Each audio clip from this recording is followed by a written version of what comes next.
بسم اللہ الرحمن الرحیم۔ اللہم صلی علی محمد و آل محمد۔ آج کا ہمارا موضوع ہے ہماری مشکلات کا حقیقی حل، عبادات۔ اسلامی عبادات میں 4 بنیادی اعمال ہیں: نماز، روزہ، حج، زکوٰۃ۔ مگر شعور بندگی قائم رکھنے کے لیے ان تمام اعمال میں نماز ہی ایک ایسا عمل ہے جو امیر و غریب،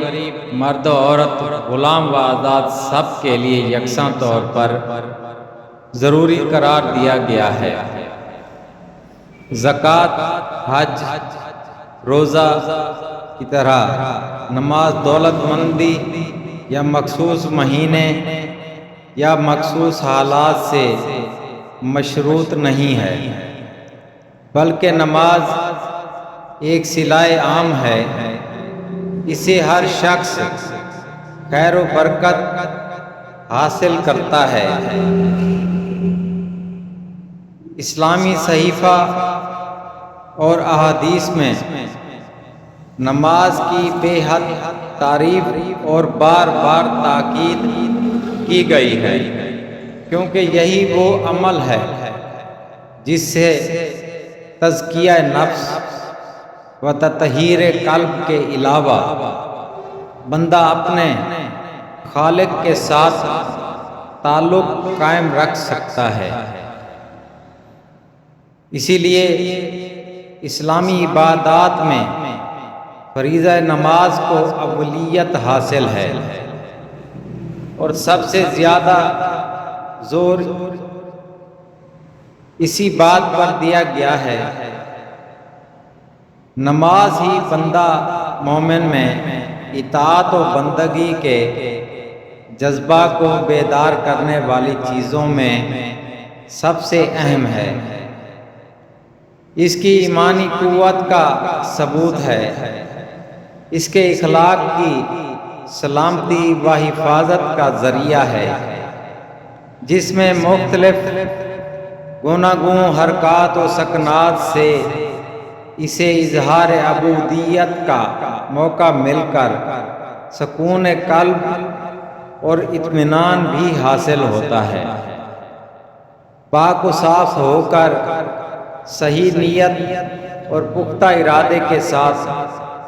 جب بندہ کامل بندگی سے اپنے رب کے حضور عاجزانہ اور مخلصانہ طور پر حاضر ہو کر اقرار بندگی کرتا ہے اور اپنے مصائب و آلام، جہالت و ظلمت میں ربانی روشنی کا منتظر اور صراط مستقیم کا طالب ہوتا ہے، باادب کھڑا ہو کر، لجاجت سے جھک کر، عجز و انکساری سے سجدہ ریز ہو کر توبہ و استغفار کے مختلف مدارج طے کرتا ہے، تو وہ محسوس کرتا ہے کہ واقعی اس کا خالق اور رازق، مالک و مولا اسے خود دیکھ رہا ہے، اور وہ اسے ہر قسم کی نعمتوں سے ضرور نوازے گا۔ اس طرح رب کی بندگی سے عاجز انسان کو اپنے رب ہی سے مدد حاصل کرنے اور رب ہی کی عبادت کرنے کی مشق ہوتی ہے، اور بالآخر وہ ہدایت اور نجات سے شاد کام ہوتا ہے۔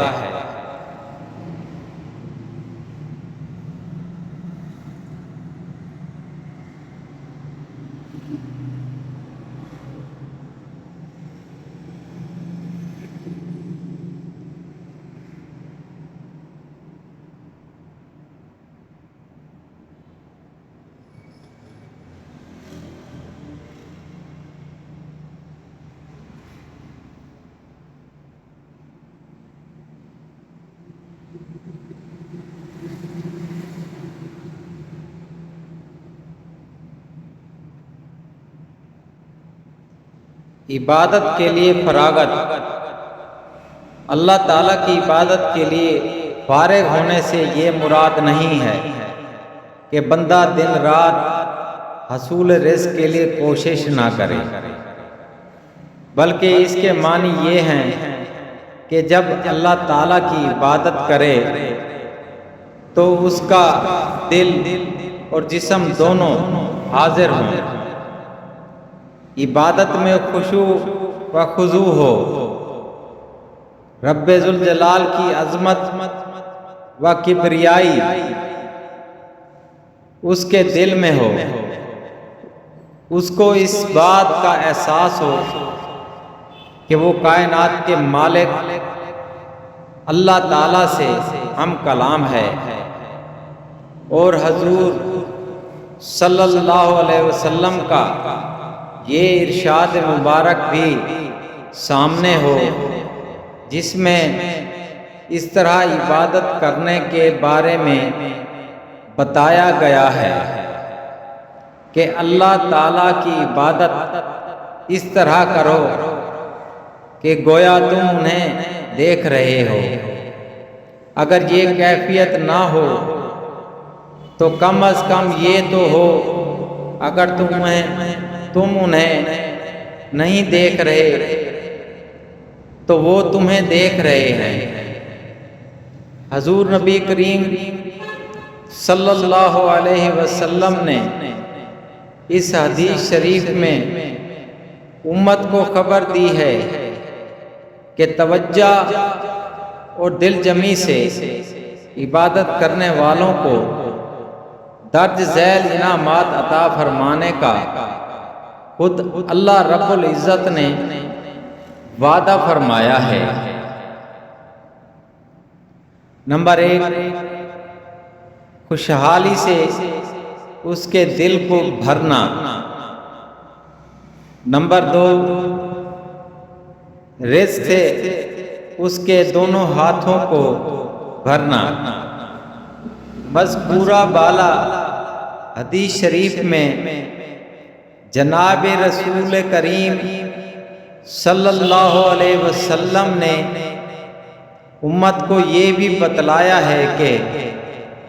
اللہ تعالیٰ سے دوری اختیار کرنے والے کے لیے ان کی طرف سے درج ذیل عذابوں کی وعید ہے۔ نمبر 1، اس کے دل کو محتاجی اور فقر سے بھر دینا۔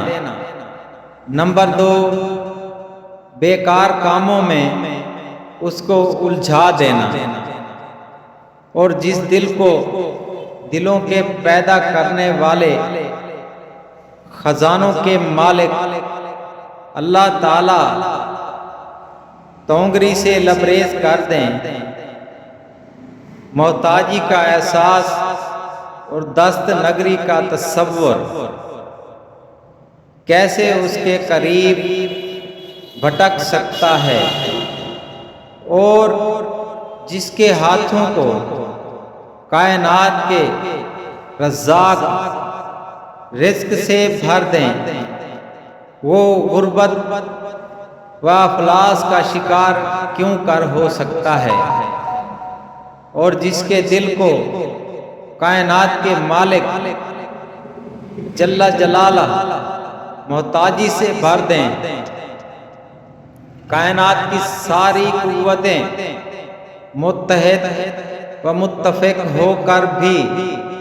اس کو تونگر و آسودہ حال نہیں بنا سکتی،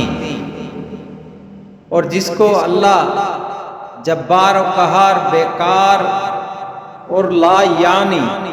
معاملات میں بسا دیں، اس کو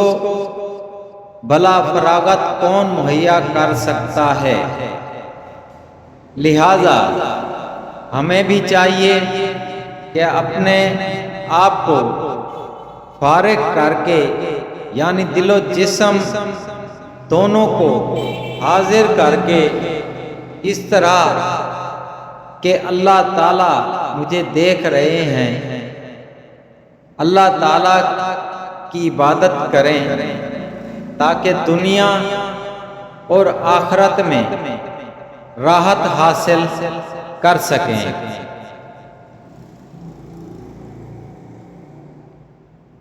ویڈیو کے آخر میں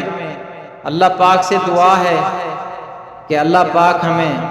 صراط مستقیم پر چلنے کی توفیق عطا فرمائے